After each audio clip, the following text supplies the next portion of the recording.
কেউ বলেন ভেট দিয়ে ভোট কেনা, কেউ আবার বলেন জনমুখী প্রকল্প। যে যাই বলুক না কেন, বিশেষজ্ঞরা বলছেন শনিবার দিল্লির ভোটের ফলে জনমোহিনী প্রকল্পেরও জয় হলো, আবার হারও হলো। কারণ এবার দিল্লির ভোটে বিজেপি ও আম আদমি পার্টির মধ্যে কে ভোটারদের কোন প্রকল্পে কত টাকা দিতে পারে কিংবা কত কি ফ্রি দিতে পারে তারই লড়াই হয়েছে। ফ্রি বিদ্যুৎ থেকে শুরু করে ফ্রি ওষুধ, এরকমই নানা ফ্রি এর ছড়াছড়িকে হাতিয়ার করে গত 10 বছর ক্ষমতায় ছিলেন অরবিন্দ কেজরিওয়াল। এবার তাঁরই কৌশল হাতিয়ার করে তাকে হারাতে ঝাঁপায় বিজেপি। কেজরিওয়াল মহিলাদের প্রতিশ্রুতি দিয়েছিলেন মাসে 2100 টাকা অর্থ সাহায্যের, আর বিজেপির প্রতিশ্রুতি ছিল মাসে 2500 টাকা দেওয়ার। বিজেপি বলেছিল ক্ষমতায় এলে গর্ভবতী মহিলাদের 21,000 টাকা সাহায্য দেবে, এলপিজি গ্যাসে ছাড় দেবে 500 টাকা। পাল্টা আম আদমি পার্টি বলেছিল তারা অটো ট্যাক্সি চালকদের জন্য জীবন বীমা ও দুর্ঘটনাজনিত বীমা এবং তাদের মেয়েদের বিয়েতে 1 লক্ষ টাকার সাহায্য দেবে। দিনের শেষে দেখা গেল কেজরিওয়ালের 10 বছরের ফ্রিতে দেওয়ার ট্র্যাক রেকর্ডে নয়, বিজেপির প্রতিশ্রুতিতে আস্থা রাখল দিল্লিবাসী। देश की नारी शक्ति का आशीर्वाद हमारा सबसे बड़ा रक्षा कवच है। और आज एक बार फिर नारी शक्ति ने दिल्ली में मुझे अपना आशीर्वाद दिया है। चाहे उड़ीसा हो, महाराष्ट्र हो या हरियाणा हो, हमने हर राज्य में नारी शक्ति से किए हर वादे को पूरा किया है। मैं दिल्ली की मातृशक्ति से भी कहता हूं, चुनाव में उनसे किया वादा जरूर पूरा किया जाएगा।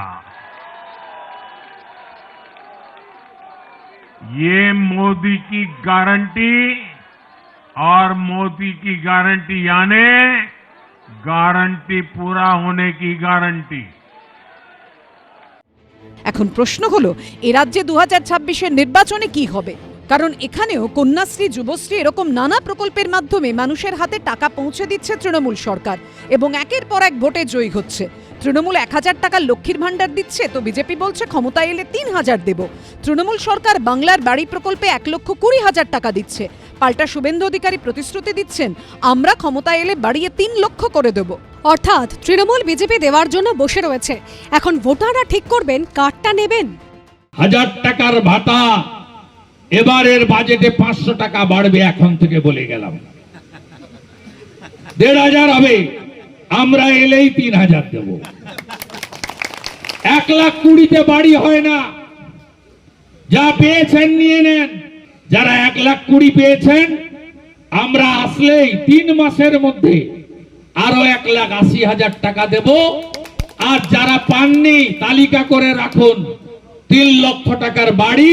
বিজেপি দিশাহারা, যত কথা বলবে লোকে হাসবে, বলবে তো শুভেন্দুবাবু আপনার দল, আপনি বিরোধীরা তো এই লক্ষ্মীর ভান্ডারকে অপমান করেছেন। আপনারা বন্দ্যোপাধ্যায়েরও তো ইচ্ছা আছে আরো বাড়াবার। বহু ক্ষেত্রেই মমতা বন্দ্যোপাধ্যায়ের, মুখ্যমন্ত্রীর আরো কিছু ইচ্ছা থাকে, সেটা হয়তো পুরোটা সম্ভব হয় না। তার কারণ হচ্ছে কেন্দ্রীয় সরকার টাকাটা আটকে রেখেছে বলে।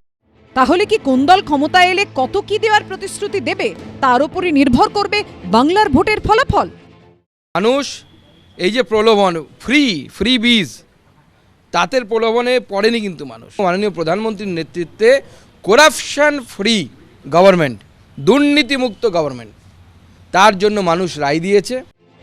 দুর্নীতি না খয়রাতি, ডাবল ইঞ্জিন না বাঙালির যত্তাভিমান, 2026-এর নির্বাচনে পশ্চিমবঙ্গে ভোটের প্রধান ইস্যু হবে কোনটা? পশ্চিমবঙ্গে যেখানে মানুষ মাথা পিছু গড়ায় 1,39,000 টাকা, সেখানে তার প্রভাব অনেক বেশি হবে কম্পেয়ার টু যেখানে মাথা পিছু গড়ায় 4,50,000 টাকা। মিডল ক্লাস যেসব জিনিসগুলো চায় সেই সব জিনিসগুলো দিল্লিতে খুব একটা ভালো হয়নি। যেমন ধরুন রাস্তাঘাট, সিওয়ার পরিষ্কার করা, মানে জঞ্জাল নিকাশি, বা যেসব মিউনিসিপ্যাল সার্ভিসেসগুলো। দিনের শেষে গণতন্ত্রে জনতাই ভগবান, তারাই জানে কাকে কি কারণে ভোট দেবেন। উজ্জ্বল মুখোপাধ্যায়, অনির্বাণ বিশ্বাস ও ঐশী মুখোপাধ্যায়ের রিপোর্ট, এবিপি আনন্দ।